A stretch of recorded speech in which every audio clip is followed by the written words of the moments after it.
എല്ലാവർക്കും നമസ്കാരം. നമ്മൾ ഇന്ത്യൻ ഭരണഘടനയെക്കുറിച്ച് ഡിസ്കസ് ചെയ്യുന്നുണ്ടായിരുന്നു അല്ലേ? അപ്പോൾ ഇന്ത്യൻ ഭരണഘടനയുടെ ഫെഡറൽ ഫീച്ചേഴ്സിനെ കുറിച്ച് ഡിസ്കസ് ചെയ്ത് വരികയായിരുന്നു. ഇനി നമുക്ക് അതിലെ ഏറ്റവും ലാസ്റ്റ് ഭാഗമായിട്ടുള്ള ചലഞ്ചസ് ടു ഇന്ത്യൻ ഫെഡറലിസം എന്താണെന്ന് നോക്കാം.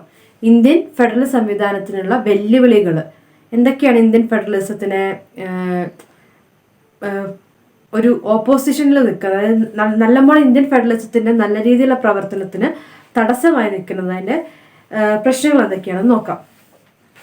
അപ്പോൾ എന്തിനാണ് ഫെഡറലിസം എന്ന് പറഞ്ഞ പോളിസി കൊണ്ടുവന്നത് അല്ലേ എന്ന് നമ്മൾ ഡിസ്കസ് ചെയ്തിരുന്നു അല്ലേ? ഫെഡറലിസം പറഞ്ഞ പോളിസി സെൻട്രൽ സ്റ്റേറ്റ് ഗവൺമെൻറ്റുകൾക്ക് അധികാരം വിഭജിച്ച് നൽകിക്കൊണ്ട് smooth functioning of A country, രാജ്യത്തിൻ്റെ സ്മൂത്ത് ഫങ്ഷനിങ്ങിന് വേണ്ടിയിട്ടാണ് ഫെഡറലിസം കൊണ്ടുവരുന്നത്. അതിനോടൊപ്പം തന്നെ ഫെഡറലിസം എന്ന് പറയുന്ന പോളിസി സെൽഫ് റൂൾ, സ്വയം ഉള്ള ഭരണം, സെൽഫ് റൂളും ഷെയർഡ് റൂളും പ്രൊമോട്ട് ചെയ്യുകയും ചെയ്യുന്നുണ്ട്. ഇനി ഫെഡറലിസം എന്ന് പറഞ്ഞ തത്വത്തിന് പ്രശ്നം ആയിട്ട് നിലനിൽക്കുന്നത് സോഷ്യോ എക്കണോമിക് ഫാക്ടേഴ്സ് എല്ലാം ഉണ്ട്. സാമൂഹികപരമായിട്ട്, സാമ്പത്തികപരമായിട്ട്, സ്ട്രക്ചർ അടിസ്ഥാനത്തിലൊക്കെയും പ്രശ്നങ്ങൾ നിലനിൽക്കുന്നുണ്ട്. അപ്പോൾ നമുക്ക് ആദ്യം ഫെഡറലിസത്തിന്റെ പ്രശ്നങ്ങളായിട്ട് സ്ട്രക്ചറൽ ചലഞ്ചസ്, സ്ട്രക്ചറുമായി ബന്ധപ്പെട്ടുകൊണ്ട് എന്തൊക്കെ പ്രശ്നങ്ങളുണ്ടെന്ന് നോക്കാം. സ്ട്രക്ചറൽ ചലഞ്ചസിൽ വരുന്നതാണ് office of the governor, emergency powers, financial powers, power of parliament. ഇത്രയും കാര്യങ്ങൾ നമ്മുടെ ഈ സ്ട്രക്ചറുമായി ബന്ധപ്പെട്ടുകൊണ്ട് വരുന്ന ചലഞ്ചസ് ആണ്. ഇന്ത്യൻ ഫെഡറലിസത്തിനെ ക്വാസി ഫെഡറൽ സിസ്റ്റം എന്നാണ് KC വെയർ അഭിസംബോധന ചെയ്തതെന്ന് പറഞ്ഞല്ലേ. അപ്പോൾ ഈ ക്വാസി ഫെഡറൽ, അപ്പോൾ യൂണിറ്ററിയും അതേപോലെ തന്നെ ഫെഡറലും ഒരുപോലെ നിൽക്കുന്നത് കൊണ്ട് തന്നെ എന്തുണ്ട്, ആ ഒരു പ്രോബ്ലം ഇന്ത്യൻ ഫെഡറലിസത്തിൽ നമുക്ക് കാണാൻ സാധിക്കും. ഇപ്പൊ US പോലെ കംപ്ലീറ്റ് ഫെഡറലിസം ആണെങ്കിൽ ഇത്ര പ്രശ്നം വരില്ല. അപ്പൊ അവരവരുടെ ഇഷ്ടത്തിന്, അപ്പൊ ഈ യൂണിറ്ററിയുമാണ് ഫെഡറലുമാണ് എന്ന് പറയുന്ന പോളിസിയിൽ നിലനിൽക്കുന്നതുകൊണ്ടാണ് ഈ യൂണിയന്റെ ഇടപെടലുകൾ നിരന്തരം വന്നുകൊണ്ടിരിക്കും. അതുകൊണ്ട് തന്നെ ഫെഡറൽ സംവിധാനത്തിനൊരു തടസ്സമായിട്ടും വരും.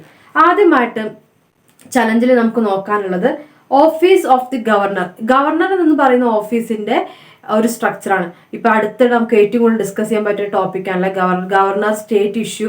കേരളത്തിന്റെ അടിസ്ഥാനത്തിൽ നമ്മൾ നിരന്തരം കാണുന്നുണ്ട് governor state government.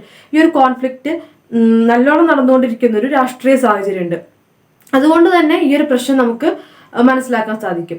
Office of the governor എന്ന് പറയുമ്പോൾ സ്റ്റേറ്റിന്റെ, ഒരു സംസ്ഥാനത്തിന്റെ പദ്ധതികൾ, അത് പദ്ധതി നടപ്പിലാക്കുന്നതിനും പദ്ധതി കൊണ്ടുവരുന്നതിനും നടപ്പിലാക്കുന്നതിനും അതിന് പ്രായോഗികമായിട്ട് എല്ലാം ചെയ്യുന്ന സമയത്ത് അവിടെ പലപ്പോഴും ഗവർണറുടെ ഓഫീസ് ഒരു ബാരിയർ ആയിട്ട് നിൽക്കുന്ന സംവിധാനം വരുന്നുണ്ട്. അപ്പോൾ ഓഫീസ് ഓഫ് ദി ഗവർണർ എന്ന് പറഞ്ഞാൽ എന്താണ്? സെൻട്രൽ ഗവൺമെന്റിന്റെ അല്ലെങ്കിൽ പ്രസിഡന്റ് അപ്പോയിന്റ് ചെയ്യാണ് ഗവർണർ ഓരോ സംസ്ഥാനം. അപ്പോൾ സെൻട്രൽ ഗവൺമെന്റിന് ഒരു ഇൻഫ്ലുവൻസ് ഗവർണറുടെ മീതെ ഉണ്ടായിരിക്കും. അപ്പോൾ സെൻട്രലിന് ഒരു ഇൻഫ്ലുവൻസ് ഗവർണറുടെ മീതെ ഉണ്ടായിരിക്കും. അപ്പോൾ പലപ്പോഴും ഗവർണർ നിരന്തരം സംസ്ഥാനത്തിന്റെ രാഷ്ട്രീയ കാര്യങ്ങളിൽ അല്ലെങ്കിൽ സംസ്ഥാനത്തിന്റെ രാഷ്ട്രീയ പദ്ധതിയിൽ ഇടപെട്ടുകൊണ്ടേയിരിക്കും. അതൊരു പ്രോബ്ലമാണ്. അപ്പോൾ ഗവർണർ നമ്മുടെ സംസ്ഥാനത്ത് ഒരു ബില്ല് കൊണ്ടുവരുമ്പോൾ, ഒരു നിയമം കൊണ്ടുവരണം, അത് നിയമമാവണമെങ്കിൽ ഗവർണറിന്റെ ഒപ്പും കൂടെ വേണം, ഗവർണറും കൂടെ സമ്മതം വേണം. പലപ്പോഴും ഗവർണർ പല വിഷയങ്ങളിലും ഇത്തരത്തിലൊരു ബില്ല് കൊണ്ടുവരുന്ന സമയത്ത് അതിന് മീതൊരു നടപടി എടുക്കാതെ അത് പ്രസിഡന്റിന്റെ അനുമതിക്കായിട്ട് അയക്കുകയും അത്തരത്തിലൊരു പ്രോസസ്സ് ലാഗ് ചെയ്യിക്കുക അല്ലെങ്കിൽ നടപ്പിലാക്കാൻ സമ്മതിക്കാതെ വരുന്നൊരു സ്ഥിതിയൊക്കെ പല സംസ്ഥാനങ്ങളിലും നിലനിൽക്കുക. അപ്പോൾ ഗവർണറിന്റെ സ്ട്രക്ചറും ഗവർണറിന്റെ പൊസിഷനും പലപ്പോഴും ഇന്ത്യയിലെ ഫെഡറൽ സംവിധാനത്തിന് ഒരു വെല്ലുവിളിയായിട്ട് നിൽക്കുന്നുണ്ട്. അപ്പോൾ അതൊരു പ്രധാനപ്പെട്ട പ്രശ്നമാണ്. ദെൻ എമർജൻസി പവേഴ്സ് നമ്മൾ പറഞ്ഞു. അടിയന്തരാവസ്ഥ സമയത്ത് അവിടെയും ഗവർണറുടെ റോള് വരുന്നുണ്ട്. അപ്പൊ എമർജൻസി പവർ വരുന്ന സമയത്ത് ഇന്ത്യൻ ഫെഡറലിസം കംപ്ലീറ്റ് ആയിട്ട് തകരുന്ന ഒരു സമയമാണ് ഇന്ത്യൻ എമർജൻസി പവർ എന്ന് പറയുന്നത്. എമർജൻസി പ്രഖ്യാപിച്ചു കഴിഞ്ഞാൽ സംസ്ഥാനങ്ങൾക്ക് യാതൊരുവിധ പദവി ഉണ്ടായിരിക്കില്ല. എക്സിക്യൂട്ടീവ് അടക്കമുള്ള എല്ലാ പദവികളും ആ സമയം കൊണ്ട് ഇല്ലാതാവുന്നു. അപ്പൊ അതൊരു വലിയ വീഴ്ചയായിട്ട് വരുന്നു. ദെൻ ഫിനാൻഷ്യൽ പവേഴ്സ് നമുക്കറിയാം. സാമ്പത്തികമായിട്ട് ഒരു സ്റ്റേറ്റ് ഗവൺമെന്റിന്റെ സാമ്പത്തികമായിട്ടുള്ള പ്രവർത്തനം എന്ന് പറഞ്ഞാൽ അത് സെൻട്രലിനെ ഡിപ്പെൻഡ് ചെയ്തുകൊണ്ടാണ് നിൽക്കുന്നത്. സംസ്ഥാനങ്ങൾക്ക് നികുതി പിരിക്കാനുള്ള ഏരിയ വളരെ ചുരുങ്ങിയതാണ്.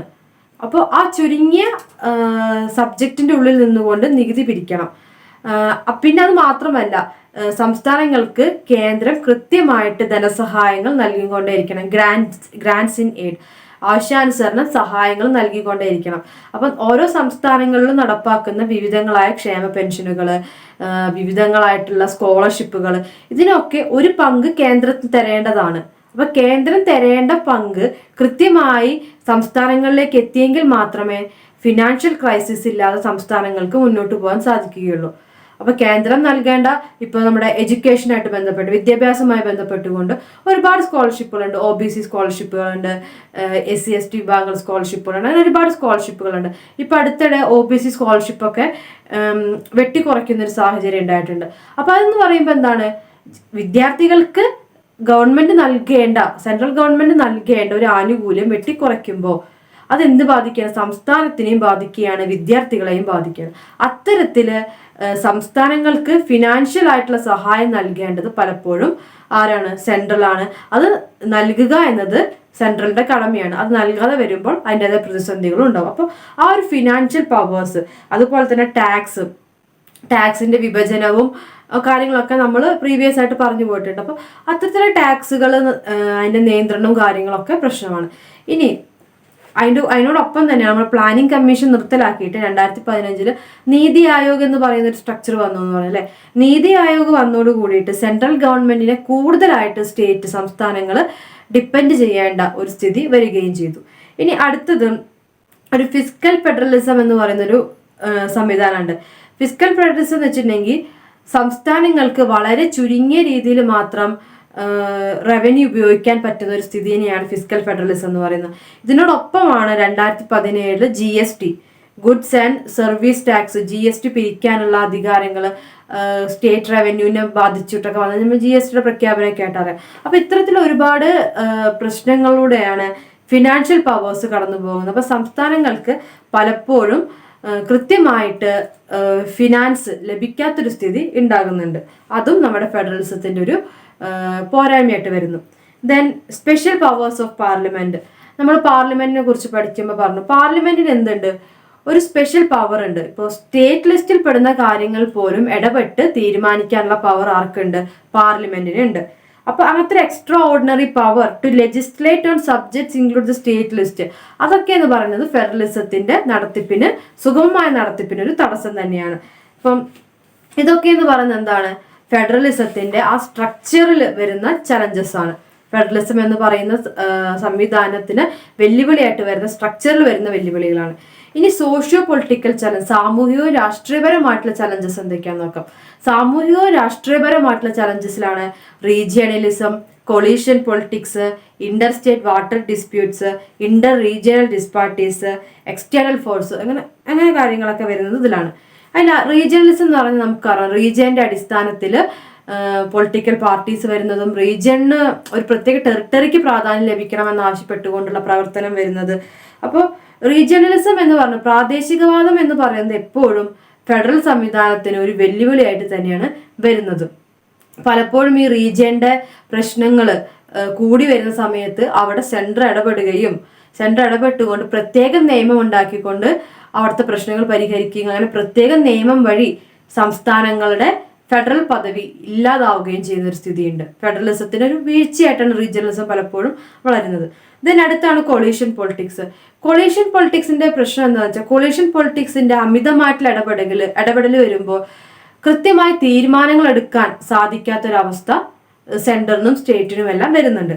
Then Inter state water disputes, ജലത്തിന്റെ മീതുള്ള തർക്കങ്ങൾ, നദിയുടെ മീതുള്ള തർക്കങ്ങൾ. അപ്പോൾ ജലത്തിന്റെ വിതരണവുമായി ബന്ധപ്പെട്ടുകൊണ്ട്, റിവറിനായിട്ട് ബന്ധപ്പെട്ടുകൊണ്ട് ഒരുപാട് തർക്കങ്ങൾ, നദികളുമായി ബന്ധപ്പെട്ട് തർക്കങ്ങൾ സംസ്ഥാനങ്ങൾ തമ്മിൽ നടക്കുന്നുണ്ട്. അപ്പൊ ഇങ്ങനെ സംസ്ഥാനങ്ങൾ തമ്മിൽ പ്രശ്നങ്ങൾ ഉണ്ടാകുമ്പോൾ അവിടെ പാർലമെന്റ് ഇടപെടുകയും പ്രത്യേക നിയമങ്ങൾ ഉണ്ടാക്കുകയും ചെയ്യുന്നു. അതും ഫെഡറൽ സ്ട്രക്ചറിനൊരു പ്രശ്നമാണ്.